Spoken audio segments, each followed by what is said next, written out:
आज हम जानेंगे कि करवा चौथ व्रत के नियम क्या है, करवा चौथ व्रत की विधि क्या है और करवा चौथ व्रत की कथा क्या है और साथ ही साथ करवा चौथ में सरगी किसे कहते हैं। नमस्कार, मैं पंडित राजकुमार दुबे आप सभी का आपके चैनल मिस्ट्री ऑफ धर्मा में स्वागत करता हूं। आइए हम सबसे पहले जानें कि करवा चौथ व्रत किसे कहते हैं। तो जब भी कार्तिक मास के कृष्ण पक्ष की चतुर्थी तिथि जिस दिन होती है और शाम के समय में भी जिस दिन चतुर्थी तिथि कार्तिक मास की होती है कृष्ण पक्ष की, उसी दिन करवा चौथ व्रत को रहा जाता है। अब आइए जाने कि इस व्रत को किसे रहना चाहिए। तो जो भी विवाहित स्त्रियां हैं, विवाहित स्त्रियां अपने पति की दीर्घायु की कामना से इस करवा चौथ व्रत को रह सकती हैं। इसके अलावा यह एक लोक परंपरा चल चुकी है कि बहुत से जगहों पर जो अविवाहित स्त्रियां हैं, अविवाहित जो लड़कियां हैं, लड़कियां भी अपने पति की जो मनोवांछित वर की प्राप्ति से इस व्रत को रहना प्रारंभ कर दी हैं। तो यह बहुत से कुछ लोक परंपराएं हैं, बहुत से लोक प्रचलित यह परंपराएं हैं, ऐसा कई शास्त्रों में वर्णन नहीं है। तो जो अविवाहित स्त्रियां हैं वे अपने पति की मनोवांछित वर की प्राप्ति की कामना से भी इस व्रत को रहना प्रारंभ कर चुकी हैं। तो अगर जहां पर भी यह परंपरा हो तो वहां पर अविवाहित स्त्रियां भी इस व्रत को रह सकती हैं। अब आइए जाने कि इस करवा चौथ व्रत के नियम क्या है। इसमें जो सबसे पहला नियम है, पहला नियम तो यही है कि यह व्रत सूर्योदय के पहले से शुरू करके और जब तक चंद्रदेव का दर्शन न हो जाए तब तक ही इस व्रत को रहा जाता है। अर्थात सूर्योदय के पहले से लेकर के और चंद्रमा का दर्शन करने तक इस व्रत को रहा जाता है। शाम को चंद्रमा का दर्शन करने के पश्चात पूजा करने के बाद इस व्रत को खोला जाता है। इसके बाद करवा चौथ व्रत का जो दूसरा नियम है उसके अनुसार इस दिन शाम के समय में भगवान शिव की, पार्वती की, गणेश की, भगवान शिव की पूरे परिवार सहित उनकी पूजा जरूर करनी चाहिए। भगवान शिव, पार्वती, गणेश, कार्तिकेय सबकी इस दिन पूजा करनी चाहिए। इसके बाद जो अगला नियम है, इस दिन आप लोगों को जब शाम के समय आप लोग पूजा करें तो शाम के समय पूजा करते वक्त भगवान की जो प्रतिमा होती है, भगवान शिव के परिवार की जो प्रतिमा होती है, उसका मुख पश्चिम की तरफ होना चाहिए और आप जब पूजा करें तो आपका मुख पूरब की तरफ होना चाहिए। जब आप पूरब की तरफ मुख करके पूजा करेंगे तो सामने उन लोगों की प्रतिमा होगी तो उन लोगों का मुख पश्चिम अपने आप हो जाएगा। तो शाम के समय जब आप पूजा करें तो आपका मुख पूरब की तरफ होना चाहिए। इसके अलावा इस बात का विशेष तौर से ध्यान रखना चाहिए कि जब शाम को आप पूजा शुरू करें तो पूजा आप लोगों का जिस समय चंद्रोदय का जो टाइमिंग हो, चंद्र उदय होने से आप लोगों को 1 घंटा पहले से ही आप लोगों को पूजा शुरू कर देनी चाहिए। तो चंद्र उदय होने से 1 घंटा पहले से ही आप लोगों को पूजा चालू कर देना चाहिए। इसके अलावा इसमें जब भी सूर्योदय का जो टाइम हो उससे पहले ही आप लोग सरगी का ग्रहण कर लें। उसके पहले से ही आप लोग जो भी ग्रहण करना है, सरगी वाली जो वस्तुएं हैं उसको ग्रहण जरूर कर लें, क्योंकि सूर्योदय से ही इस व्रत का प्रारंभ हो जाता है और उसके बाद बिना अन्न जल का इस व्रत को रहा जाता है। तो अन्न और जल जो भी सरगी का ग्रहण करना है उसको आप लोग सूर्योदय के पहले ही जरूर कर लें और शाम को पूजा जरूर करें। अब आइए जाने कि करवा चौथ व्रत की पूजा की विधि क्या है। तो इस दिन आप लोगों को सूर्योदय से 1-2 घंटा पहले ही जग जाना चाहिए और जगने के पश्चात आप लोगों को पूजा घर की साफ सफाई करनी चाहिए,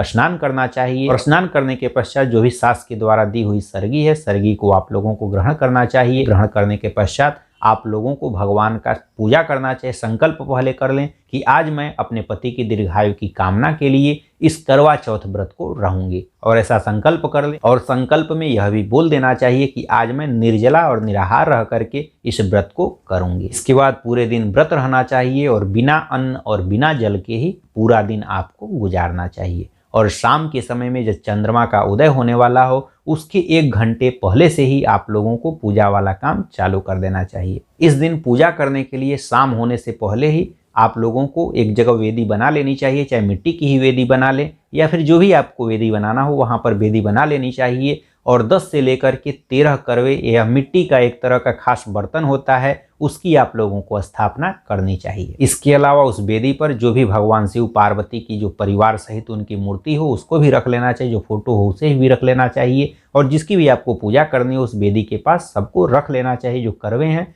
10 से लेकर के 13 करवे या मिट्टी के एक तरह से कलशनुमा जो करवे होते हैं उसको भी आप लोगों को रख लेना चाहिए। इसके अलावा जब भी आप शाम की पूजा करने वाले हैं, जो चंद्रोदय का टाइम है उससे 1 घंटा पहले ही, 1 घंटा के पहले से ही आप लोग दीपक को जला लें। उसमें अगर घी का दीपक हो तो घी का दीपक सबसे अच्छा है, तो घी का दीपक आप लोग 1 घंटा पहले से ही उसे जला लें। उसमें पर्याप्त तेल डाल दें या उस दीपक को जलते रहने दें, उसमें तेल बार बार डालते रहें, जो भी घी है उसको बार बार आप लोग जरूर डालते रहें।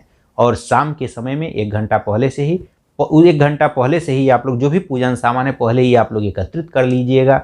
जो भी पूजन के सामान है, जैसे पूजन के सामान में जो भी आपकी व्यवस्था हो सके, सिंदूर, रोली, चंदन, कपूर, अगरबत्ती, धूप, जो भी एकत्रित हो सके सभी पूजन का सामान आपको एकत्रित कर लेना चाहिए। फूल भी आप लोगों को रख लेनी चाहिए और सब कुछ एकत्रित करके 1 घंटा पहले ही सारा कुछ व्यवस्था कर लें और चंद्रोदय होने के 1 घंटा पहले से ही आप लोग पूजा के लिए बैठ जाएं। इस दिन पूजा करने के लिए समूह में जो भी आपके घर की महिलाएं हैं सबको साथ में बैठें तो सबसे अच्छा है। सभी महिलाएं बैठ करके और विधि पूर्वक से जो भी आपका पूजन का सामान है उससे भगवान शिव की, पार्वती की, जो भी उनके परिवार सहित है और जो भी वहाँ पर मूर्तियाँ हैं सबकी आप लोगों को इस दिन पूजा करनी चाहिए। इस दिन आप लोगों को जब भी आप पूजा करें, जो भी आपके घर की महिलाएं हैं सभी महिलाएं एक साथ बैठ करके पूजा करें और पूजा करने के पश्चात आप लोगों को जो भी पूजन का सामान है उससे आप लोग पूजा करें और पूजा करने के बाद इस करवा चौथ व्रत की कथा को खुद ही कहें या जो भी आपके घर में बड़ी महिला हो उसके द्वारा कहें और सभी लोग इस करवा चौथ व्रत की कथा को सुनना चाहिए। और इसके बाद जब चंद्र दर्शन का टाइम आ जाए तो चंद्र दर्शन आप लोगों को चलनी के द्वारा या छलनी, जो भी चलनी या छलनी जो भी कहते हैं,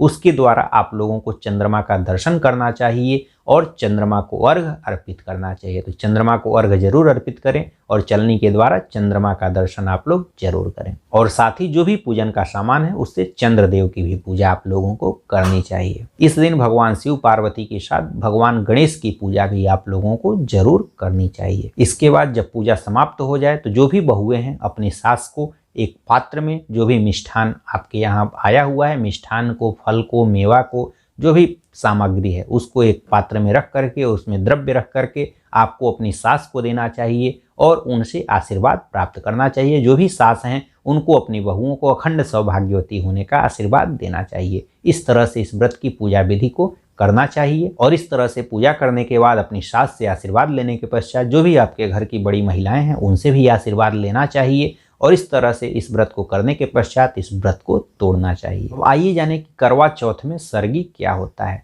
तो यह करवा चौथ में जो सरगी होता है यह सास के द्वारा जो अपनी बहू है, बहू को दिया जाने वाला भोजन जो प्रातः काल का भोजन होता है उसे ही सरगी कहा जाता है। इसके अलावा इस दिन फेरी का रस्म होता है। इस दिन शाम के समय जो सारी महिलाएं जब एकत्रित होकर के पूजा करती हैं तो पूजा करने के दौरान सभी महिलाएं घेरा बनाती हैं और घेरा बना करके जो पूजा की थाली होती है उसको सभी महिलाएं एक दूसरे को ऐसे ट्रांसफ़र करती हैं। जब घेरे में एक महिला दूसरे को देगी, दूसरे तीसरे को देगी, ऐसा करके जब घेरे में यह रस्म को, जो पूजा की थाली होती है, जो चारों तरफ से घूम करके आती है, तो इसे ही फेरे वाले रस्म कहते हैं। इसके अलावा बहुत सी जगहों पर गौरी माता की भी पूजा का विधान है। तो गाय के गोबर से आप लोग गौर को बना लें और गौर माता की भी पूजा आप लोग कर सकते हैं। तो जहाँ पर यह परंपरा है तो वहाँ पर गाय के गोबर से आप लोगों को गौर माता को बना लेना चाहिए और उनकी भी पूजा जरूर करनी चाहिए। इसके अलावा अगर आप लोग करवा चौथ व्रत की कथा के बारे में जानना चाहते हैं तो इसके लिए हमने अलग से वीडियो बनाया हुआ है। इसे आप ऊपर आई बटन में जा करके देख सकते हैं।